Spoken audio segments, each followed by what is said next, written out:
মোহাম্মদ বাড়ি বাড়ি কররে মন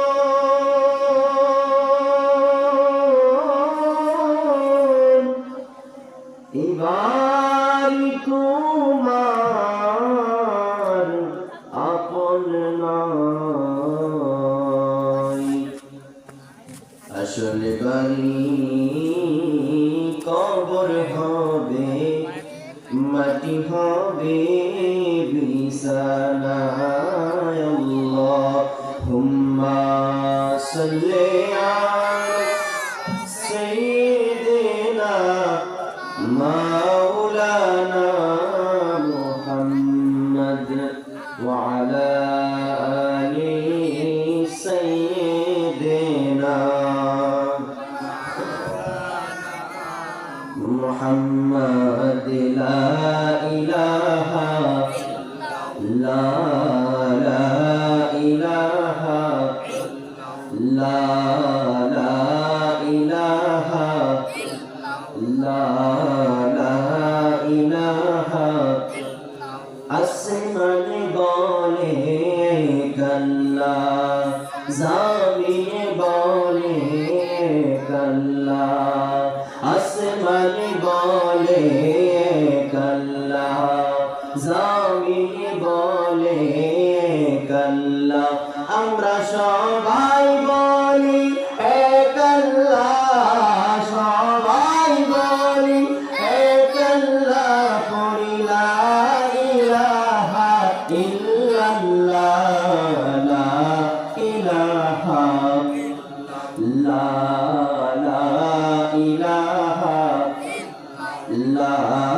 লা ইলাহা অনেক সুন্দর মক্কা মদিনা আমি গুনাহগার এখনো যাইলাম না অনেক সুন্দর মক্কা মদিনা আমি গুনাহগার এখনো যাইলাম না তোমরা বুঝে কেন বুঝো না শুনে কেন শুনো না মদিনা ইমানের ঠিকানা লা ইলাহা লা ইলাহা লা ইলাহা লা ইলাহা ইল্লাল্লাহু মুহাম্মাদুর রাসূলুল্লাহ সাল্লাল্লাহু আলাইহি ওয়াসাল্লাম মুআজ্জাজ মুস্তারাম সকলকে আমার পক্ষ থেকে আরেকটি বারের জন্য সালাম জানাবো মাইকের আওয়াজ যতটুকু পর্যন্ত গিয়েছে স্টেজের মধ্যে সম্মানিত ব্যক্তিত্ব এবং স্টেজের সামনে মুরব্বিয়ান কারাম বাবার থেকে শুরু করে কচি গাছা মাসুম বাচ্চাদের থেকে শুরু করে বিশেষ করে পর্দার আড়ালে নিশীথে আমার মা ও বোনরা যারা কোরআনের আওয়াজ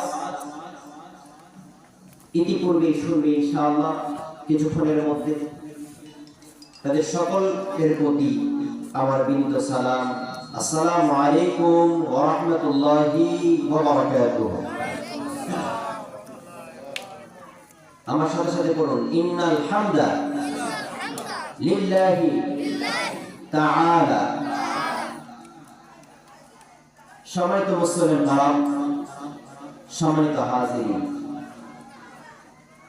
আমাদের পবিত্র হুকুম ছিল পবিত্র মাগরিবের জামাত আদায় করা আলহামদুলিল্লাহ মাগরিবের জামাত আদায় করে কোরআনের মজলিসের মধ্যে জান্নাতের সামিয়ানার নিচে আমি তো আপনাকে জাস্টিফাই করে যাচাই ও বাছাই করে রব্বে কারীম এই জান্নাতের বাগানের মধ্যে আসার এবং বসার সম্পূর্ণ সুযোগটুকু ভিক্ষা দান করেছে।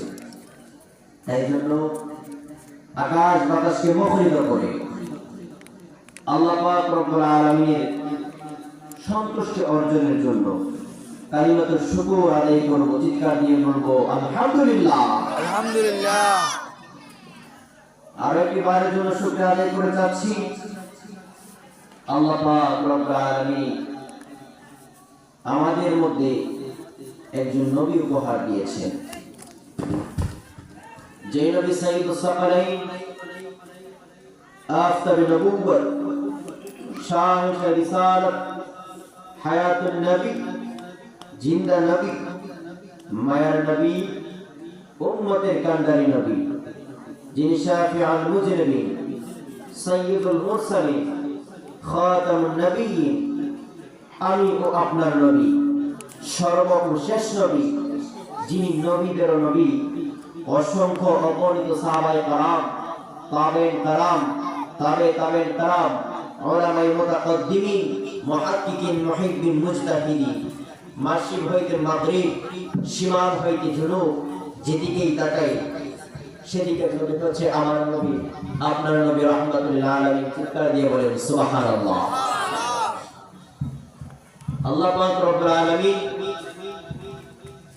আমার নবীকে সাধারণ কোনো সম্মানের মধ্যে নিপতিত করেন নাই, যিনাকে সম্মান দান করার বদৌলতে আল্লাহ পাক রব্বুল আলামিন যিনাকে দিয়েছে মহাগ্রন্থ পবিত্র আল কোরআন। করেন সুবহানাল্লাহ।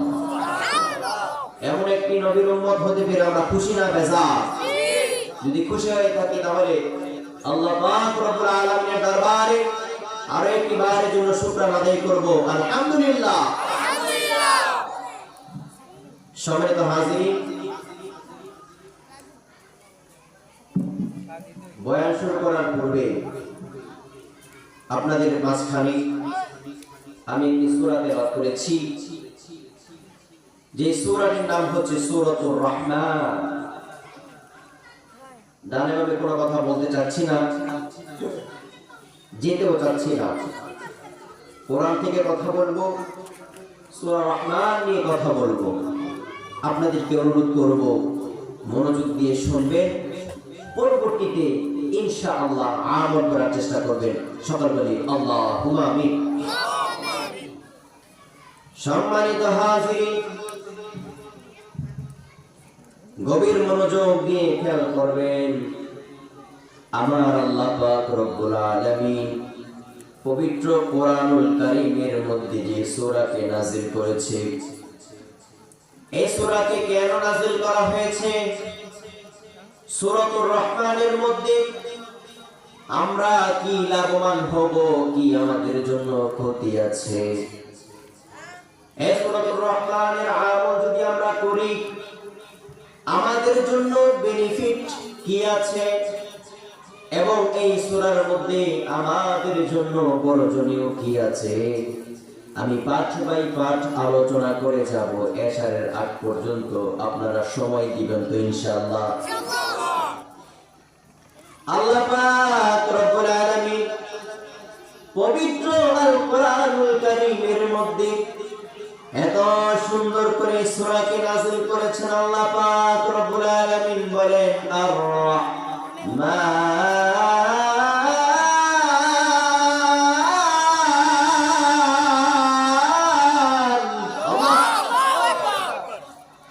আল্লাহ পাক রব্বুল আলামিন ডাক দিয়ে জানায় দেয়, এই পৃথিবীর মানুষের, দুনিয়ার জমিনের মধ্যে তোমরা আমাকে নিয়ে যাচাই করো, আমি কে আমাকে যাচাই করো। আমি আল্লাহ পাক রব্বুল আলামিনের কাছে যদি যাচাই করতে চাই তাহলে কি দিয়ে যাচাই করব? প্রশ্ন আসে কি আসে না? আমি যদি প্রশ্ন করি কোরআন পাকের মধ্যে, এর কোরআন আল্লাহ পাক সম্পর্কে তোমার ধারণা কি? কোরআন আমাকে ডাক দিয়ে বলে, আমার ভিতরে যা ধারণা আছে তুমি কি শুনবা? তুমি যদি শোনো তোমাকে কিছু কাজ করতে হবে, কোরআনটাকে ভালো করে বুঝতে হবে। কোরআনটাকে ভালো করে বুঝে আমল করতে হবে এবং অন্যকে আমল করাইতে হবে। বলেন না সুবহানাল্লাহ।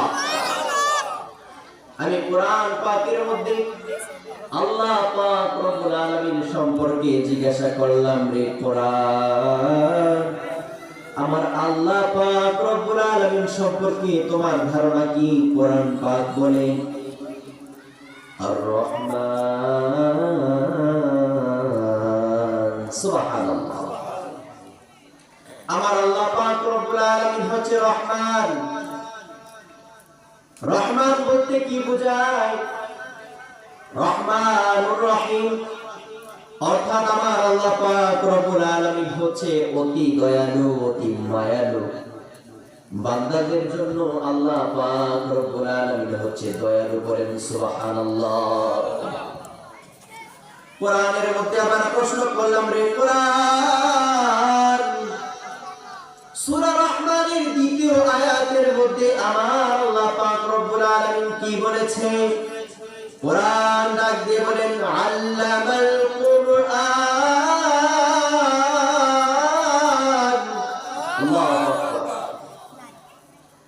আল্লাহ পাক রব্বুল আলামিন দিয়েছে কোরআনের শিক্ষা।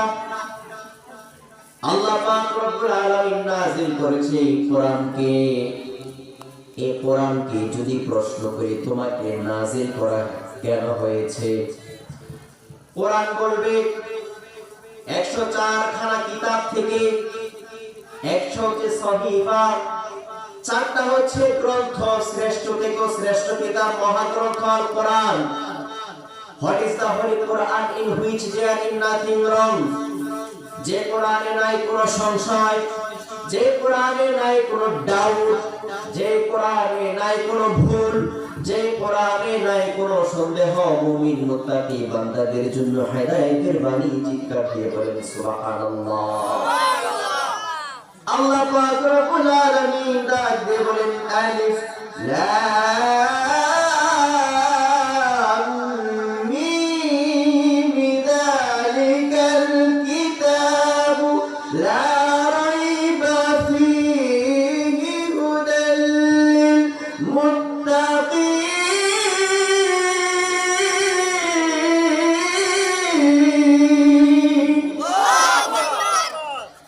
আল্লাহ পাক রব্বুল আলামিন ডাক দিয়ে জানায় দেয় আলিফ লাম মিম।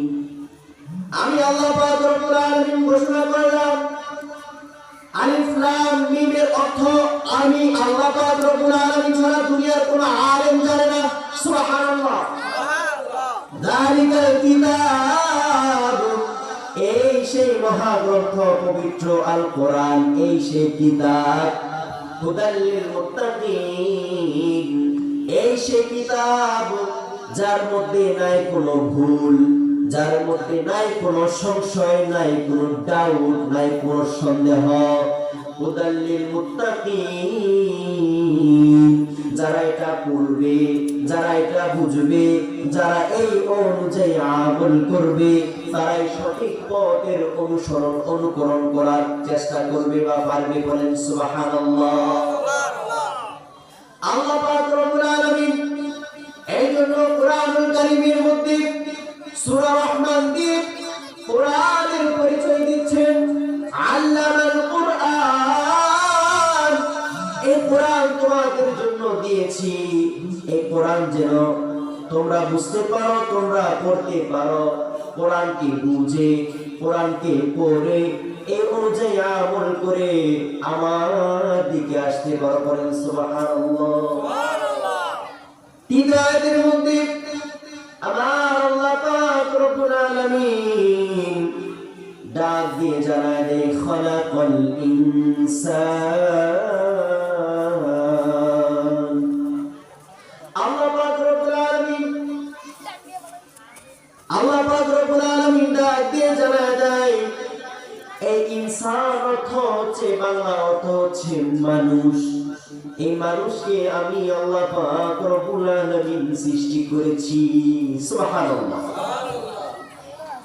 তিনটা আয়াত তেলাওয়াত করলাম, এই তিনটা আয়াতের ব্যাখ্যা এখন আপনাদেরকে শুনিয়ে দিব ইনশাআল্লাহ। আর রহমান, আমার আল্লাহ পাক রব্বুল আলামিন হচ্ছে রহমান, আমার আল্লাহ পাক হচ্ছে রহমানুর রহিম। আমার আল্লাহ পাক রব্বুল আলামিন হচ্ছে রহমান, আমার আল্লাহ পাক রব্বুল আলামিন হচ্ছে দয়ালু, আমার আল্লাহ পাক রব্বুল আলামিন হচ্ছে মায়ালু। আমার আল্লাহ পাক রব্বুল আলামিনের কাছে 100 মায়া থেকে 100 মায়া জিনিসটাকে যদি 100 ভাগে বিভক্ত করা হয়, 100 ভাগ থেকে 99% মায়া মহান আল্লাহ পাক রব্বুল আলামিনের কাছে রেখে দেওয়া হয়েছে। 1% মায়াকে গোটা দুনিয়ার মধ্যে ছড়িয়ে ছিটিয়ে দেওয়া হয়েছে। এই 1% মায়া পেয়ে দেখুন সন্তান, মাটা সন্তানের জন্য কেমন করে, সন্তানটা মায়ের জন্য কেমন করে। আমি আপনার জন্য যদি একটু মায়া লেগে যায়, আমি আপনার জন্য কেমন করি, আমার জন্য যদি আপনার মায়া লেগে যায়, দেখুন সেই 1 ভাগ মায়া থেকে কিঞ্চিত পরিমাণ মায়া আল্লাহ পাক রব্বুল আলামিন আমাকে আপনার মধ্যে দিয়েছে। এই মায়া পেয়ে দেখুন আমি আপনার জন্য কেমন করি, আপনি আমার জন্য কেমন করেন।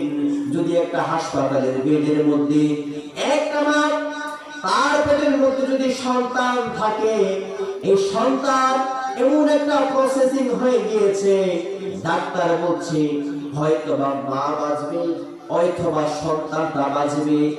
ডাক্তারখানার মধ্যে যে নারীটা অসুস্থ হয়ে গিয়েছিল, এই নারীর পাশে নারীর রিলেটিভ যারা ছিল, আত্মীয় স্বজন যারা ছিল, সবার কাছে ডাক্তার প্রশ্ন করেছে, এরে নারীর আত্মীয় স্বজন দারে, এখন কি সন্তান কি দুনিয়ার জমিনের মধ্যে আনবো, নাকি এই মাটাকে বাঁচিয়ে রাখবো? আত্মীয় স্বজন যারা মেয়েটার ছিল, আত্মীয় স্বজন সবাই না করেছে, না সন্তানকে দুনিয়া থেকে বিদায় করে দাও, যেহেতু সন্তান বাঁচবে অথবা মা বাঁচবে, এই জন্য সন্তান একটা গেলে আরেকটা আবার পাওয়া যাবে। সন্তানকে দরকার নাই, মাটাই বড় দরকার। কিন্তু ডাক্তার যে সময় আমার আত্মীয় স্বজন থেকে ব্যতীত মায়ের কাছে জিজ্ঞাসা করলেন যে মা, তুমি সন্তান চাও নাকি তুমি দুনিয়ার জমিনের মধ্যে থাকতে চাও? যে সময় ডাক্তার যে সময় মায়ের কাছে একটি এই কথাটা জিজ্ঞাসা করলো যে দুনিয়ার জমিনের মধ্যে তুমি থাকতে চাও নাকি তোমার সন্তানকে রাখতে চাও, মাটা ডাক দিয়ে বলে দুনিয়ার মধ্যে আমি এসেছি, মায়ের বয়সটা পেয়েছি, দুনিয়ার জমিনের মধ্যে অনেক দিন থেকেছি, খেয়েছি, ঘুমিয়েছি, দুনিয়ার আলো বাতাস দেখেছি, আমার আর থাকার দরকার নাই, আমি ব্যতীত আমার সন্তান কি বড় দরকার। সুবহানাল্লাহ। বলে কি বলে না? বলে, কথা বুঝতেছেন? যে সময় ডাক্তারের কাছে এই কথা বলা হয়, ওই সময় কিন্তু সন্তান থেকে মা থেকে বেশি প্রাধান্য দেওয়া হয় সন্তানকে। এটা যদি আপনারা ভাবেন কোন মায়ার কারণে, ওই যে 100 ভাগ মায়া থেকে আল্লাহ পাক রব্বুল আলামিন 1 ভাগ মায়ার কিঞ্চিত পরিমাণ আমি ও আপনার মধ্যে দিয়েছে। এই মায়ার কারণে সন্তানের জন্য মায়ের এত মায়া করেন। সুবহানাল্লাহ। এখন আপনাদের কাছে প্রশ্ন করতে চাই, কিঞ্চিত পরিমাণ মায়া বেশি নাকি 99% মায়া বেশি? জোরে বলেন। 99%। যদি 99% মায়া বেশি হয়, তাহলে আল্লাহর মায়া বেশি নাকি আপনার মায়ের মায়া বেশি? জোরে বলেন, আপনার আল্লাহর মায়া বেশি নাকি আপনার মায়ের মায়া বেশি? এই জন্যই তো আমার আল্লাহ পাক রব্বুল আলামিন বলছেন,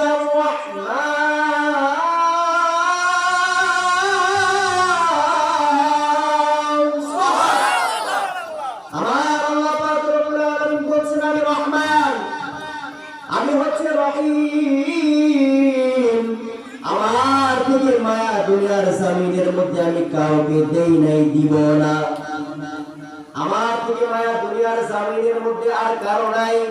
আমার এত মায়া, আমার এত মায়া, কেমন মায়া, আমার কত মায়া, কেমন মায়া তোমাদেরকে যদি একটু বলতে চাই, তোমরা পাহাড় পরিমাণ গুনাহ করো, উহুদ পাহাড় পরিমাণ, আটলান্টিক মহাসাগরের মতো তোমরা যদি গুনাহ করো, আসমানের তারকারাজির ন্যায় তোমরা যদি গুনাহ করো, এত পরিমাণ গুনাহ করেছো, কিন্তু আল্লাহ পাক রব্বুল আলামিন সুসংবাদ দিচ্ছে, যতই গুনাহ করো না কেন, গুনাহ করার পরে যদি আমি আল্লাহ পাক রব্বুল আলামিনের দরবারে একটিবারের জন্য ক্ষমা চাও, আমি আল্লাহ পাক রব্বুল আলামিন তোমাকে maaf করে দেই। সুবহানাল্লাহ। চিন্তা করেছেন? আপনিও আমি পাহাড় পরিমাণ গুনাহ করছি, কিন্তু পাহাড় পরিমাণ গুনাহ করার পরে আল্লাহ পাক রব্বুল আলামিনের দরবারের মধ্যে গিয়ে যদি একটিবারের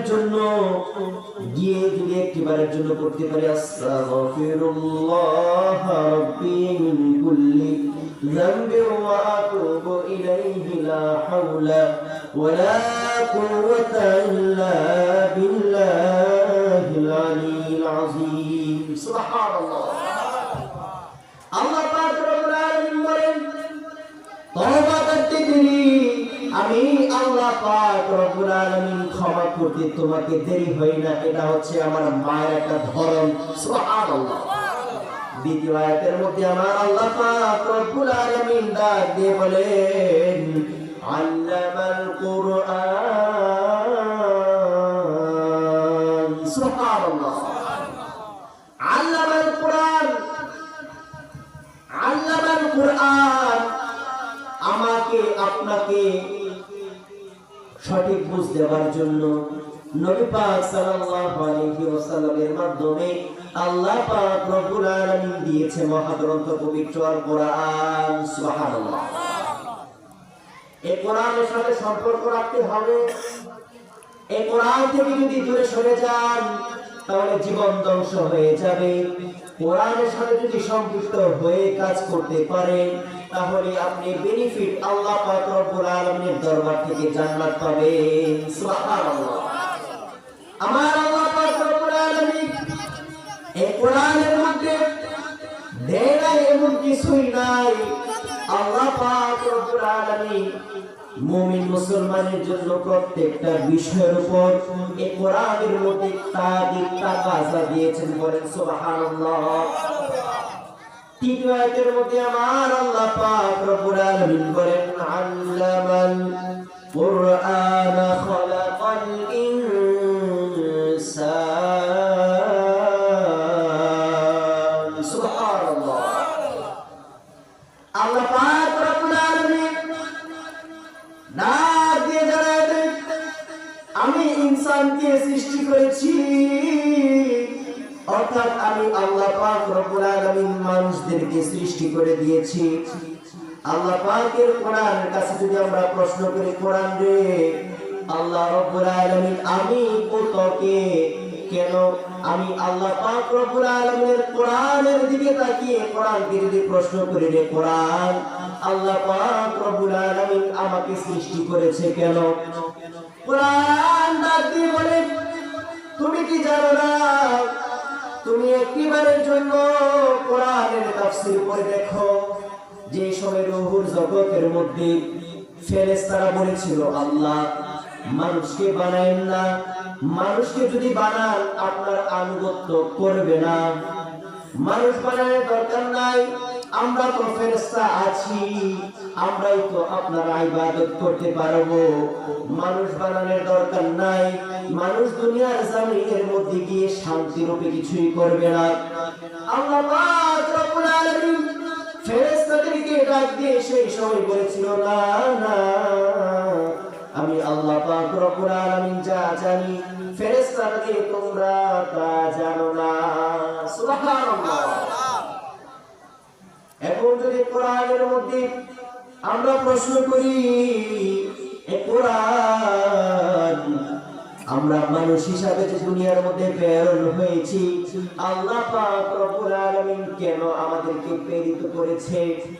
কোরআন ডাক দিয়ে বলে, একমাত্র একটি কারণের জন্য, সেটা হচ্ছে আমার আল্লাহ পাক রব্বুল আলামিনের আনুগত্য করা। সুবহানাল্লাহ। আল্লাহ পাক রব্বুল আলামিন আমাদের থেকে কিছু বেশি কিন্তু চায় না। আল্লাহ পাক কি আমাদের থেকে বেশি কিছু চায়? জোরে বলে না। আল্লাহ পাক রব্বুল আলামিন আমাদেরকে যে অক্সিজেন দিয়েছে, কি অক্সিজেন, এটা যদি প্রত্যেক দিন হিসাব করেন, প্রতিদিন যদি হিসাব করেন, লক্ষ লক্ষ টাকার অক্সিজেন আমি ও আপনি নিচ্ছি, কোন টাকা দিতে হচ্ছে? জোরে বলে না। আল্লাহ পাক রব্বুল আলামিন কি না দিল আপনাকে? আল্লাহ পাক রব্বুল আলামিন আমাকে ও আপনাকে কি না দিয়েছে বলেন? দুনিয়ার জমিনের মধ্যে যা কিছু আপনার ও আমার প্রয়োজন সব কিছু দিয়েছে। সুবহানাল্লাহ। দেখার জন্য দুইটা চোখ দিয়েছে, ভালো জিনিসকে জাস্টিফাই করার জন্য সুগ্রাম নাকি কুগ্রাম এটার জন্য আপনাকে নাক দিয়েছে, চাবিয়ে খাওয়ার জন্য, আল্লাহ পাকের নিয়ামত খাওয়ার জন্য আপনাকে দাঁত দিয়েছে, সাথে স্বাদ নেওয়ার জন্য জিহ্বাকে দিয়েছে। আল্লাহ পাক রব্বুল আলামিনের সৃষ্টি আপনি কোনটাও স্বীকার করবেন? অস্বীকার করার কোনো সুযোগ আছে? জোরে বলেন না। তো বলতেছিলাম ভাই, আল্লাহ পাকের সৃষ্টি অস্বীকার করার কোনো সুযোগ নাই। আল্লাহ পাক রব্বুল আলামিন বলেন, দুনিয়াকে তোমার গোলাম বানিয়ে দিলাম, দুনিয়ার যা আছে তোমাকে সব দিয়ে দিলাম, কিন্তু তুমি আমার গোলাম হয়ে যাও। আমি আমার গোলাম হয়ে, তোমরা বান্দা হিসেবে যদি আমার গোলাম হয়ে যাও, তাহলে তোমাদের কখনো লস হবে না, শুধু লাভ আর লাভ হবে। আমি আল্লাহ পাক রব্বুল আলামিনকে যদি জিজ্ঞাসা করি নবীজির মাধ্যমে, এ আল্লাহ আমাদের কেমন লাভ আছে? আল্লাহ রাব্বুল আলামিন বলেন, দুনিয়ার জমিনের মধ্যে তোমাদেরকে আমি সব কিছু দিয়ে দিয়েছি। দুইটা হাত দিয়েছি, দুইটা হাত দিয়েছি খাবার জন্য তোমরা মেখে খাইতে পারো, হাতের সাথে দিয়েছি নখ, নখের সাথে দিয়েছি আমার আঙ্গুলি, আমার আঙ্গুলির যে সুন্দর আকৃতি আমি আল্লাহ পাক রব্বুল আলামিন করে দিয়েছি, এটা তুমি ভুলতে পারবা না। তোমাকে সুন্দর দেখানোর জন্য দুইটা পা দিয়েছি, গাড়ি যদি না পাও, এক প্রান্ত থেকে অন্য এক প্রান্ত যাইতে তোমার গাড়ি লাগবে, যানবাহন লাগবে, সেটা যদি তুমি কারণ বশত না পাও, তোমাকে পাও দিয়ে দিয়েছি তুমি যেন হেঁটে হেঁটে সামনের দিকে অগ্রসর হতে পারো। সুবহানাল্লাহ। তোমাদেরকে কি দেই নাই? তোমাদেরকে সুঠাম করে তৈরি করেছি আমি আল্লাহ পাক রব্বুল আলামিন। তোমাদেরকে দিয়েছি চামড়া, চামড়ার নিচে হাড্ডি, চামড়ার নিচে রগ দিয়েছি, রগের নিচে গোশত দিয়েছি, গোশতের নিচে মাংস দিয়েছি, মাংসের নিচে আবার ক্যালসিয়াম দিয়ে আমি আল্লাহ পাক রব্বুল আলামিনের রহমত দিয়ে তোমাদেরকে সাজিয়েছি। বলেন সুবহানাল্লাহ। দুনিয়ার জমিনের মধ্যে তারকারাজিদের দিকে তাকাও, রাত্রির সময় হয়ে যায়, ওই সময় তারকারাজি এত সুন্দর করে আকাশের মধ্যে ফুটে থাকে, এটা দেখে যেন তুমি মুমিন মুত্তাকিন হিসাবে তোমার অন্তরের মধ্যে শান্তি পাও। এই জন্য আমি আল্লাহ পাক রব্বুল আলামিন তারকারাজিকে সৃষ্টি করে দিয়েছি। সুবহানাল্লাহ। আল্লাহ পাক রব্বুল আলামিন আরো ডাক দিয়ে বলেন, তোমাদেরকে আর কি দেই নাই? সূর্য দিয়েছি তোমাদেরকে ভিটামিন ডি দেওয়ার জন্য, এবং সূর্যকে দিয়েছি তোমার যে বীজাণু কাপড় আছে সেগুলো যেন শুকনা করতে পারে। চন্দ্রকে তোমাদের জন্য দিয়ে দিয়েছি, কারণ চন্দ্র দেখে দেখে যেন রাতের আধার তুমি আধার না থাকে, আলোতে নিপতিত হয়, এই আলো দেখে দেখে যেন তোমার আধার কেটে যায়। বলেন সুবহানাল্লাহ। দুনিয়ার এই প্রান্ত থেকে ওই প্রান্ত পর্যন্ত তাকিয়ে দেখো, আমি আল্লাহ পাক রব্বুল আলামিন তোমাদেরকে সব কিছু দিয়ে দিয়েছি, কিন্তু তোমাদের কাছ থেকে আমি একটা জিনিস চেয়েছি, সেটা হচ্ছে আমার আনুগত্য, আমাকে ভয় করা। আমাকে ভয় করো, তবে করার মতন করো। মানুষকে দেখায় আমাকে ভয় করার দরকার নাই, আমার নামাজ যদি তুমি পড়ো তাহলে শুধু আমাকে রাজি এবং খুশি করার জন্য পড়বা। বলেন সুবহানাল্লাহ।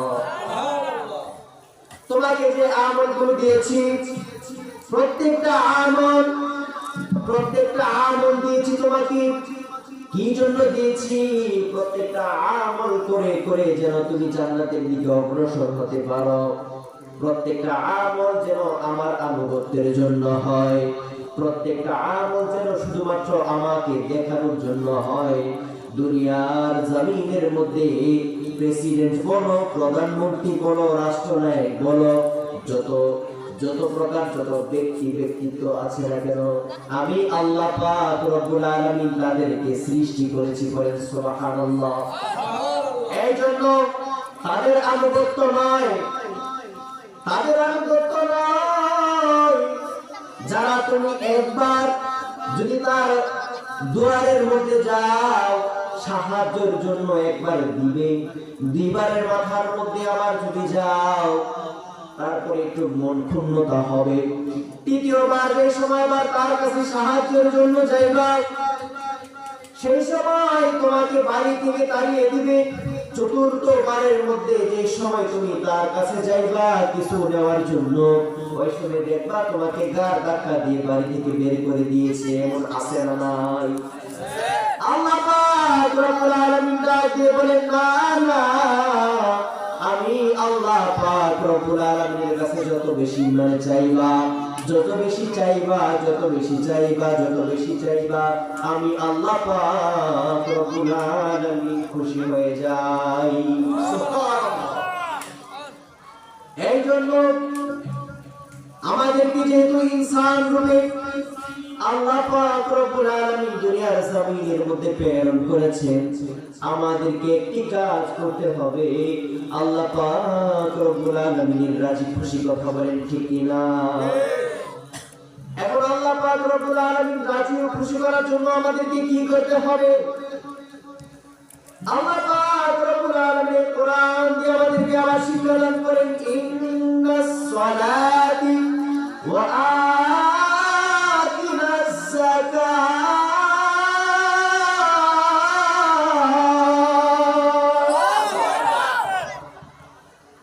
আল্লাহ পাক রব্বুল আলামিন দিয়ে বলেন, তোমরা নামাজ আদায় করো। কি আদায় করো? নামাজ আদায় করো। বলেন না ভাই, নামাজ আদায় করো। তোমরা নামাজ আদায় করো, নামাজের পাশাপাশি যাকাত আদান প্রদান করো যদি সামর্থ্য থাকে। সুবহানাল্লাহ। আল্লাহ পাক রব্বুল আলামিন বলেন, যে সময় তুমি হাসরের মধ্যে যাইবা, যে সময় হাসরটা কায়েম হয়ে যাবে, ওই সময় তোমাকে একটি মাত্র জিনিস জিজ্ঞাসা হবে, সেটা হচ্ছে নামাজের কথা। আল্লাহ পাক রব্বুল আলামিন সর্বপ্রথম নামাজের হিসাব প্রত্যেকের নিবে। আল্লাহু আকবার। আল্লাহ পাক রব্বুল আলামিন যেহেতু নামাজের হিসাব আমাদেরকে আগে নিবে, এই নামাজের হিসাব যদি আমাদের জন্য সোজা হয়ে যায়, প্রত্যেকটা হিসাবে আমাদের জন্য সহজ হয়ে যাবে। আর এই নামাজের হিসাব যদি কঠিন হয়, কাল হাসরের ময়দানের মধ্যে প্রত্যেকটা হিসাব আমাদের জন্য কঠিন হবে। বলেন নাউজুবিল্লাহ। নামাজের মধ্যে কিছু কাহিনী আছে,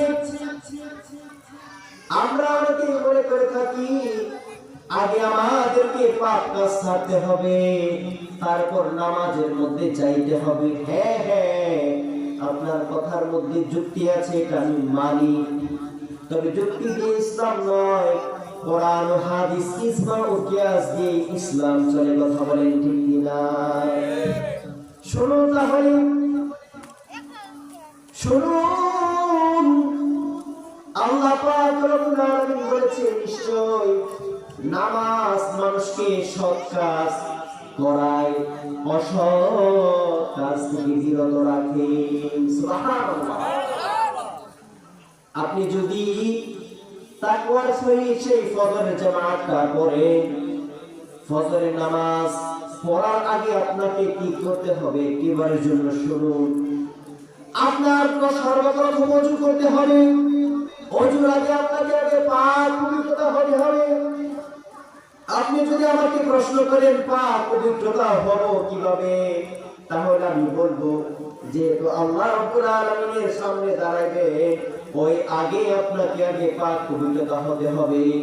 এখন আপনি আমাকে প্রশ্ন করবেন পাক পবিত্রতা হব তো হব কিভাবে, তাহলে আপনাকে আগে জানতে হবে নামাজে যাওয়ার আগে ফরজ কয়টা, এটা আগে আপনাকে শিখতে হবে এবং নিজে আমল করতে হবে। না হলে যতই নামাজের মধ্যে গিয়ে সিজদা দেন, আল্লাহ পাক রব্বুল আলামিনের দরবারে একটাও কবুল হবে না, আর আমরাও সঠিক পথে পরিচালিত হইতে পারবে না। কথা বলেন ঠিক কিনা?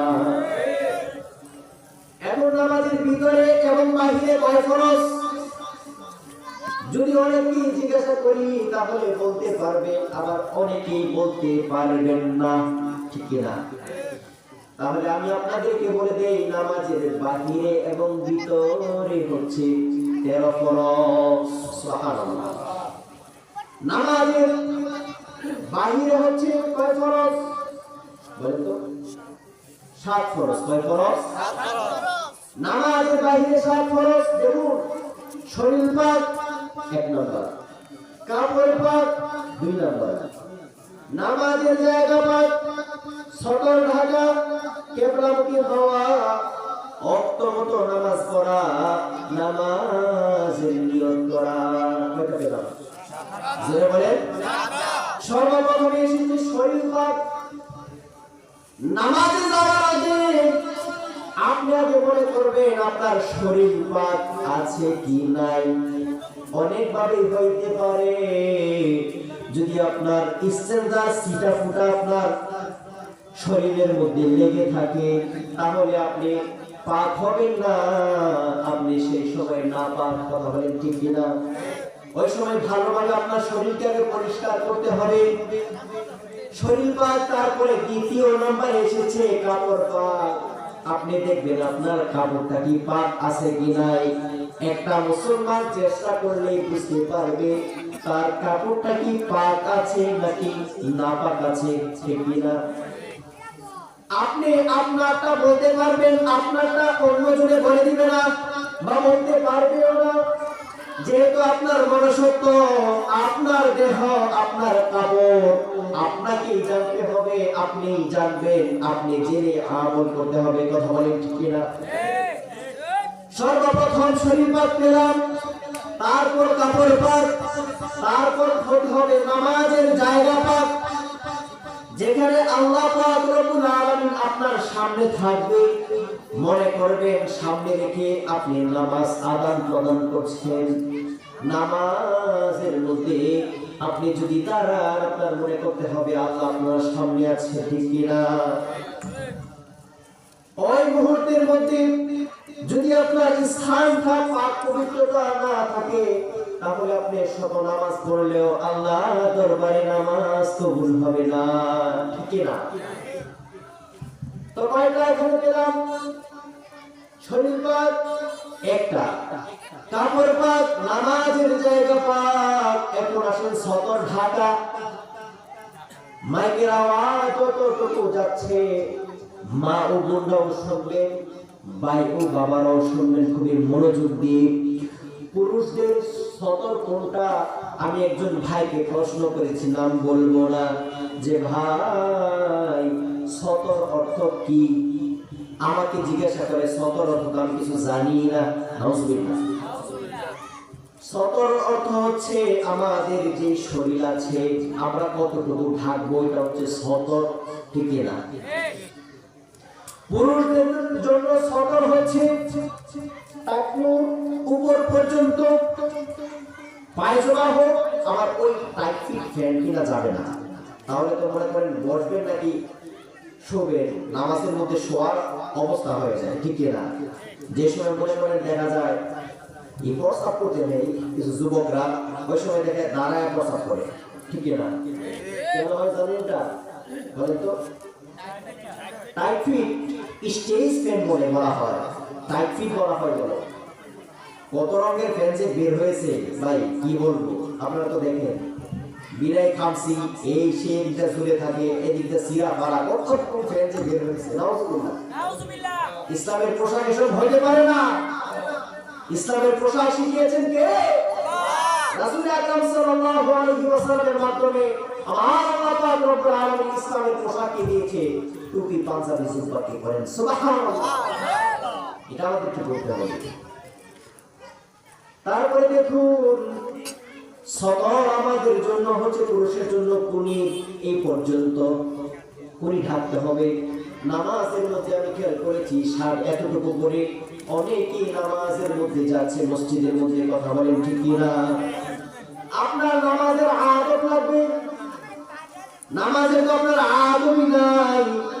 নামাজের যদি আদব না থাকে তাহলে কিসের নামাজ আপনি পড়বেন, ঠিক না? তারপরে আসুন, সতর ঢাকা মহিলা মা ও বোনদের জন্য পুরাটাই একইবারে মাটির সাথে মিলবে। হাত পুরোটাই ঢাকবে, পুরোটাই ঢাকবে। সোজা কথা এক কথায় বলা হয় সতর মহিলাদের জন্য। সতর ঢাকলাম, এখন কোন দিকে ফিরে আমরা নামাজ পড়ব জানিয়েছেন কে? রাসূল আকরাম সাল্লাল্লাহু আলাইহি ওয়াসাল্লামের জামানার মধ্যে সোনার মদিনা শরীফের মধ্যে একটি মসজিদের নাম হচ্ছে মসজিদে কিবলাতাইন। নাম কি? মসজিদে কিবলাতাইন। আমি গিয়ে নামাজ পড়েছি এই মসজিদের মধ্যে। ওই মসজিদে কিবলাতাইনের মধ্যে আগে কিবলা ছিল আমাদের এই দিকে, উত্তর দিকে। কোন দিকে? একদিকে মানুষ ফিরে নামাজ পড়লে হয়ে যেত। আল্লাহ পাক রব্বুল আলামিন নামাজের মাঝখানে কিবলার দিক পশ্চিম দিক হবে, রাসূলকে এটা সিদ্ধান্ত জানিয়ে দিয়েছে। বলেন সুবহানাল্লাহ। ওই সময় থেকে নামাজের মাঝখানের মধ্যে প্রত্যেকটা সাহাবায়ে কেরামদেরকে নিয়ে আমার রাসূলুল্লাহ সাল্লাল্লাহু আলাইহি ওয়াসাল্লাম কিবলার দিকে ফিরে গিয়েছেন। বলেন সুবহানাল্লাহ। এই জন্য কোন দিক ফিরে নামাজ পড়তে হবে? জোরে বলেন না।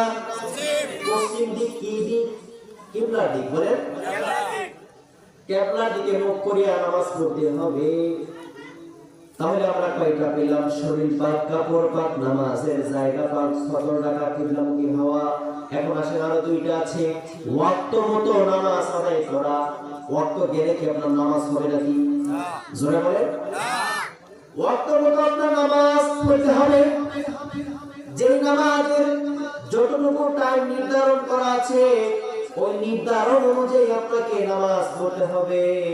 ওয়াক্ত মতো নামাজ পড়তে হবে এবং নামাজ যে পড়বেন ওইটা সঠিক নিয়ত করতে হবে, ঠিক না? ইন্নামাল আমালু বিন্নিয়াত, বুখারী শরীফের সর্বপ্রথম হাদিস। আল্লাহ পাক রব্বুল আলামিন বলেন ইন্নামাল আমালু বিন্নিয়াত। যে ব্যক্তি নিয়তকে সঠিক ও সুযোগ করবে, সঠিক নিয়ত করবে, এক নাম্বার নিয়ত করবে, আল্লাহ পাক রব্বুল আলামিন তার নিয়তের মধ্যে বরকত দান করবে। সুবহানাল্লাহ। আপনি যদি নিয়ত করেন এমনি ভাবে সলেহ নিয়ত করেন যে অবশ্যই অবশ্যই যতই কিছু হোক না কেন আমি 5 ওয়াক্ত নামাজ পড়ব, 5 ওয়াক্ত নামাজ পড়ব, পাক পবিত্রতার সহিত 5 ওয়াক্ত নামাজ পড়ব, অবশ্যই অবশ্যই আল্লাহ পাক রব্বুল আলামিন আপনাকে 5 ওয়াক্ত নামাজ পড়াবে। বলেন সুবহানাল্লাহ। আর যদি আপনি মনে করেন না না ফজর পড়ব, আবার যোহর পড়তে হবে নাকি, যোহর আবার রেখে দিব, আসরের টাইমে পড়ব, এটা কি নিয়ত হলো? না। নিয়ত করতে হবে সঠিক, তাহলে দেখবেন কবুলের মালিক কে? আর জোরে বলেন কে? তাহলে আসুন আমরা কি শিখলাম? নামাজের বাকির আগে আমাদেরকে 7টা ফরজ পালন করতে হবে, কথা বলেন ঠিক কিনা? তারপরে নামাজের ভিতরে 6টি ফরজ আপনাকে পালন করতে হবে। তাকবীরে তাহরিমা পড়তে হবে, সোজা খাড়াইয়া নামাজ পড়তে হবে, সোজা হইয়া খাড়াইয়া আপনাকে নামাজ পড়তে হবে। এমনি ভাবে 6টা ফরজ আপনাকে আদায় করতে হবে। তাকবীরে তাহরিমা, আল্লাহু আকবার বলা, খাড়াইয়া নামাজ পড়া, কিরাত করতে হবে, রুকু করতে হবে, সিজদা করতে হবে। কাকে? জোরে বলেন কাকে? আরো করে বলেন কাকে? এইভাবে 6টা ফরজ যদি আপনি আদায় করেন, আল্লাহ পাক রব্বুল আলামিন আপনার নামাজকে কবুল করে দিবে। সুবহানাল্লাহ। আর যদি আপনি নামাজটা হচ্ছে প্রথমত পড়লেন, নামাজ পড়েই আপনি বের হয়েছেন, বের হওয়ার পর আপনি মনে করতেছেন আহা আজকে দোকান পর বসে বসে কপালটা দিয়ে আসছি, একজনের নামে একটা গীবত পাইলাম, এই গীবতটা সকল মুসল্লিদেরকে নিয়ে বলা বলি করি, আপনার নামাজ আছে নাকি গেছে? জোরে বলে আরো জোরে বলে সন্দেহ আছে? ধরেন আপনি ভালো কাজের জন্য নামাজ আদায় করলেন, ফরজ আদায় করলেন 7টা নামাজের আগে, নামাজের ভিতরে 6টা, কয়টা?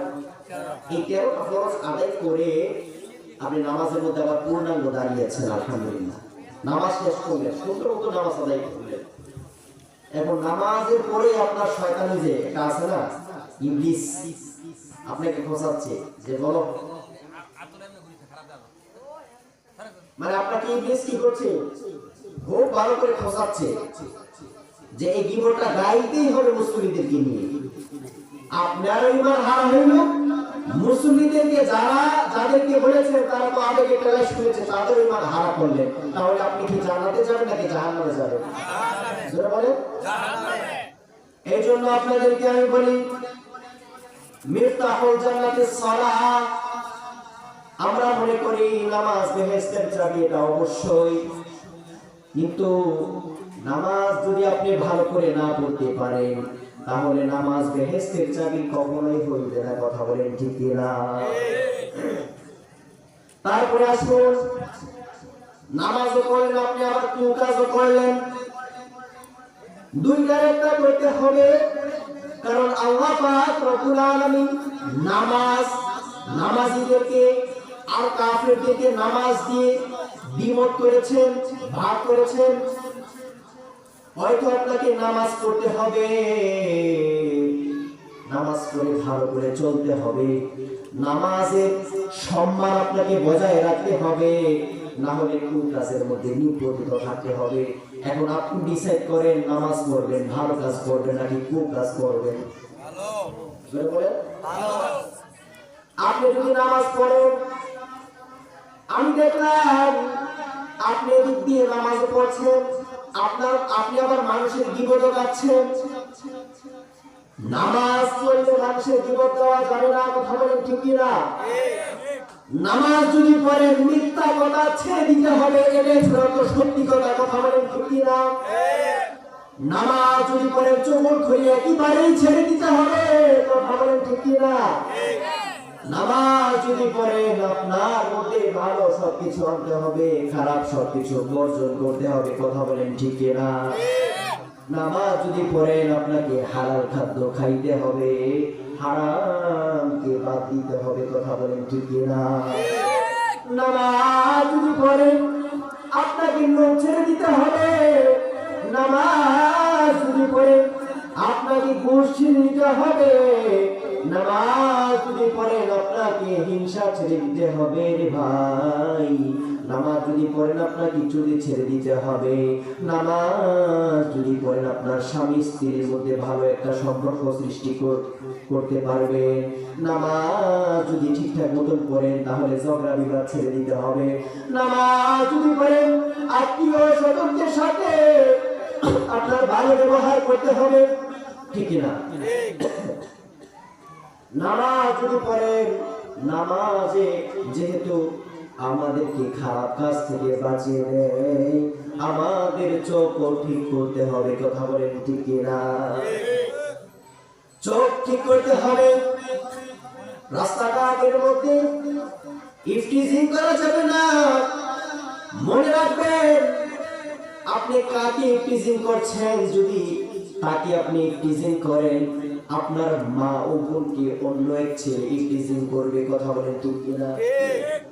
আপনার মা আপনার কাছে যেমন যে নারীটা এদিক দিয়ে হেঁটে যাচ্ছে আপনি যদি ইফটিজিং করেন, তার তিনার যে ছেলেটা আছে তিনার ছেলের কাছে তিনি একজন মা, কথা বলেন ঠিক কিনা? আপনি একজন মানুষ হয়ে আপনারও যেহেতু বোন আছে, আপনারও যেহেতু মা আছে, আপনার যেহেতু নানি ও দাদি আছে, মায়ের জাতি আছে, এক কথাই বলে দিলাম, আপনি যদি খারাপ দৃষ্টিতে অন্য কাহার দিকে তাকানি প্রিজিং করে, মনে রাখবে গোপনে আপনার মা ও বোনের দিকে শত শত ছেলেরা তাকিয়ে আছে, আপনি খোঁজও পাচ্ছেন না, ঠিক না? নামাজ যদি পড়েন, খারাপ কাজ একেবারেই ছেড়ে দিতে হবে, মানুষের ক্ষতি করা যাবে না। যেভাবে চললে আপনি আপনার রাসূল খুশি হয়ে যায়, যেভাবে চললে আপনার আল্লাহ পাক আপনার খুশি হয়ে যায়, তেমনি ভাবে চলার অপরকে, তেমনি ভাবে আপনি যদি চলেন অপরকেও চালাইতে পারবেন। আমরা কি বুঝলাম তাহলে? যদি আমরা নামাজ পড়ি তাহলে আমাদের এক কথায় শরীয়ত বিরোধী যত কাজ আছে ছেড়ে দিতে হবে, ঠিক না? আর জোরে বলেন, আর জোরে। তো আমরা কি নামাজ পড়বো ইনশাআল্লাহ? জোরে বলেন। আল্লাহ পাক রব্বুল আলামিন আমাদেরকে সঠিক বুঝ দান করুন। বিশেষ করে আল্লাহ পাক রব্বুল আলামিন যে রহমান, এটা পূর্ণাঙ্গ অবস্থায় মানার তৌফিক দান করুন, কোরআনের আইন অনুযায়ী চলার তৌফিক দান করুন। ইনসান হয়ে আমাদের করণীয় কি? আল্লাহ পাক রব্বুল আলামিনের রাজি ও খুশি, এটার জন্য আল্লাহ পাক রব্বুল আলামিন আমাদেরকে করার তৌফিক দান করেন এবং 5 ওয়াক্ত জামাত আমরা পড়ব ইনশাআল্লাহ। আর যারা বলে আল্লাহ পাক রব্বুল আলামিন আমাদেরকে কবুল করুন। সকলে আল্লাহুম্মা আমিন। আখির দাওয়ানা আলহামদুলিল্লাহি রাব্বিল আলামিন। আসসালামু আলাইকুম ওয়া রাহমাতুল্লাহি ওয়া বারাকাতুহু।